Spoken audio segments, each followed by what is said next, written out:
ಈಗ ಹೋದ ಎಲೆಕ್ಷನ್ಗೂ ಈ ಎಲೆಕ್ಷನ್ಗೂ ಏನು ವ್ಯತ್ಯಾಸ ಇಷ್ಟೇ. ಮಾಣಿಕ್ಯ ಕಳ್ಕೊಂಡಾಯ್ತು, ಮತ್ತೆ ನಿನ್ನೆ ಮುಗಿದೋಯ್ತು. ನಾಳೆ ಏನು ಅಂತ ಗೊತ್ತಿಲ್ಲ. ಇವತ್ತು ನಿಮ್ಮ ಕೈಯಲ್ಲಿ ಇವತ್ತು ನಿಮ್ಮ ಕೈಯಲ್ಲಿ ಇದೆ ಸುವರ್ಣ ಅವಕಾಶ. ಕಿಟಕಿ ಬಾಗಿಲು ತೆಗೆದು ಮನೆ ಬಾಗಿಲಿಗೆ ಬೆಳಕನ್ನ ಕರ್ಕೊಳ್ಳುವಂತ ಅವಕಾಶ. ಈಗ ತಾನೇ ನೀವು ನೋಡಿದ್ರಿ ಸ್ಟೇಜ್ ಮೇಲೆ. ಹೋದ ಎಲೆಕ್ಷನ್ ಅಲ್ಲಿ ಲಕ್ಷ್ಮಣ್ ಸವದಿ ಇರಲಿಲ್ಲ. ಅವ್ರು ಬಂದು ನಾನು ವಿರೋಧ ಮಾಡಿದೆ ಅಂತ ಹೇಳಿದ್ರು. ಈಗ ತಾನೇ ತಮ್ಮ ಸ್ಟಾರ್ಗಳು, 2 ಸ್ಟಾರ್ಗಳು, ಮಾಲ್ಕೆ ಗುತ್ತೇದಾರು ಅವರು ಕೂಡ ಬಿಜೆಪಿಗೆ ಹೋಗಿದ್ದವರು ವಾಪಸ್ ಕಾಂಗ್ರೆಸ್ ಪಕ್ಷಕ್ಕೆ ಬಂದಿದ್ದಾರೆ. ಈಗ ನಮ್ಮ ಬಾಬುರಾವ್ ಚುಂಚೂರು ಅವರು ಬಿಜೆಪಿಗೆ ಹೋಗಿದ್ದವರು ಕಾಂಗ್ರೆಸ್ ಪಕ್ಷಕ್ಕೆ ಬಂದು ಅಭ್ಯರ್ಥಿ ಆಗಿದ್ದಾರೆ. ಈಗ ನಮ್ಮ ರೇವು ನಾಯ್ಕ್ ಅವರು ಇನ್ನೊಂದು ಪಾರ್ಟಿಲಿದ್ರು, ಅವರು ಕೂಡ ಕಾಂಗ್ರೆಸ್ ಪಕ್ಷಕ್ಕೆ ಬಂದಿದ್ದಾರೆ. ಇದಲ್ಲದೆ ಸಾವಿರಾರು ಜನ ಕಾಂಗ್ರೆಸ್ ಪಕ್ಷಕ್ಕೆ ಕಾರ್ಯಕರ್ತರು, ಮುಖಂಡಗಳೆಲ್ಲ ಬಂದಿದ್ದಾರೆ. ಈಗ ನಿಮ್ಮ ಜವಾಬ್ದಾರಿ ಏನಪ್ಪಾ ಅಂದ್ರೆ, ಹೋದ್ ಸತಿ ಎಲ್ಲಿ ಅಫ್ಸಲ್ಪುರಲ್ಲಿ ನಮ್ಗೆ ಮೋಸ ಆಗಿತ್ತು, ಆ ಮೋಸ ಆಗ್ಬಾರ್ದು. ಇವತ್ತು ಏನಾರು ಧರಮ್ ಸಿಂಗ್ ಅವರ ಆತ್ಮಕ್ಕೆ ಶಾಂತಿ ಸಿಗಬೇಕು ಅನ್ನೋದಾದ್ರೆ, ನಿಮ್ಮ MLAಗೆ ಅಜಯ್ ಸಿಂಗ್ಗೆ ಗೌರವ ಬರಬೇಕು ಅನ್ನೋದಾದ್ರೆ, 30,000 ಓಟಲ್ಲಿ ನೀವು ಗೆಲ್ಸಿದ್ದೀರಿ. ಅದಕ್ಕಿನ್ನ ಹೆಚ್ಚಿಗೆ ಓಟನ್ನ ಇವತ್ತು ನಮ್ಮ ಕಾಂಗ್ರೆಸ್ ಅಭ್ಯರ್ಥಿಯನ್ನ ಗೆಲ್ಲಿಸಬೇಕು.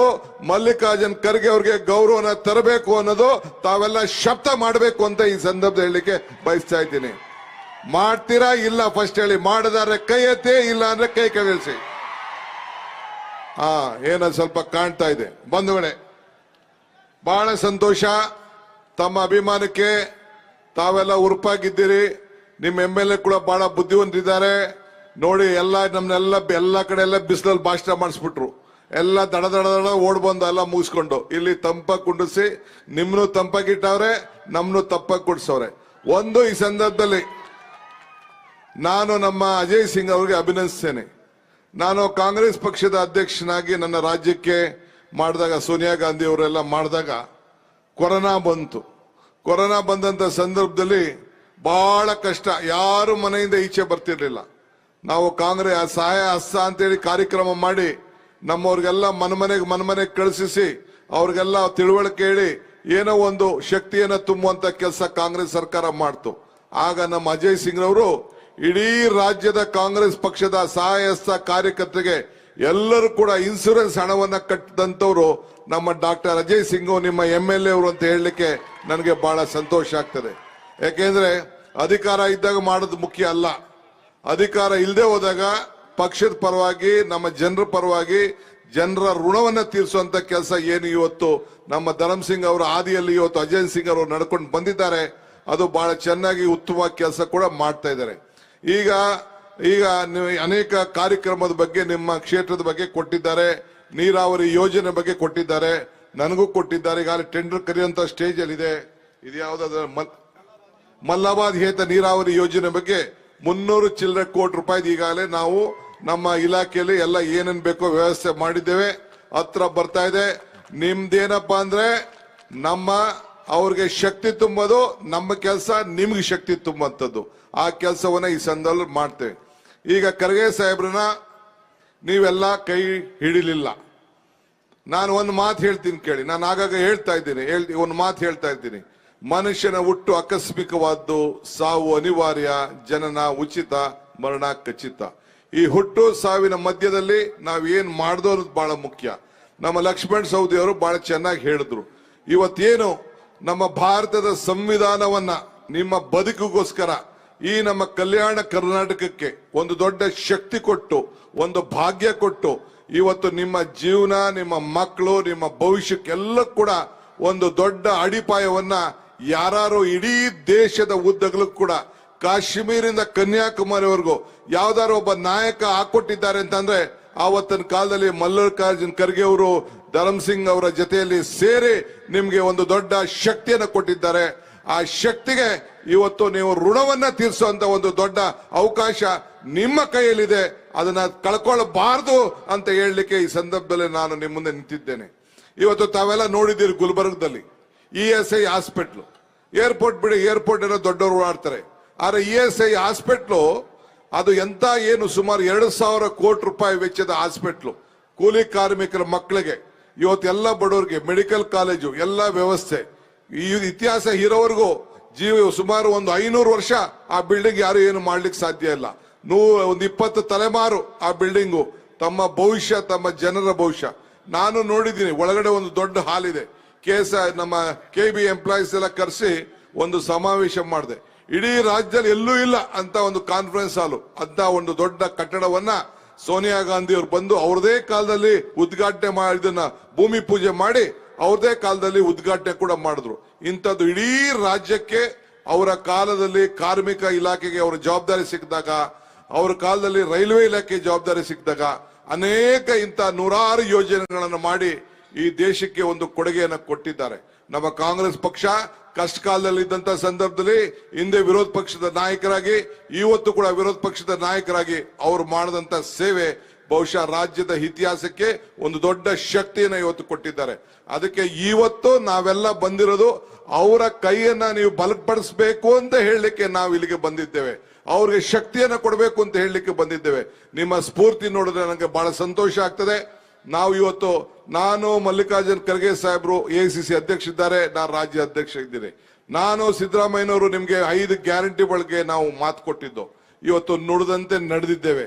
ಏನು ನನ್ನ ತಾಯಂದಿರಿಗೆ, ನನ್ನ ಹಿರಿಯರಿಗೆ ಎಲ್ಲರೂ ಕೂಡ ಇವತ್ತು ಏನು ನಾವು ಮಾತು ಕೊಟ್ಟಿದ್ದೋ ಎಲ್ಲ ಸಂಪೂರ್ಣವಾಗಿ ಸಿದ್ದರಾಮಯ್ಯ ಸಾಹೇಬ್ರು ಆ ಯೋಜನೆಗಳ ಬಗ್ಗೆ ಹೇಳ್ತಾರೆ. ನಾನೇನು ಹೆಚ್ಚಿಗೆ ಏನು ಹೇಳ್ಬೇಕಾಗಿಲ್ಲ.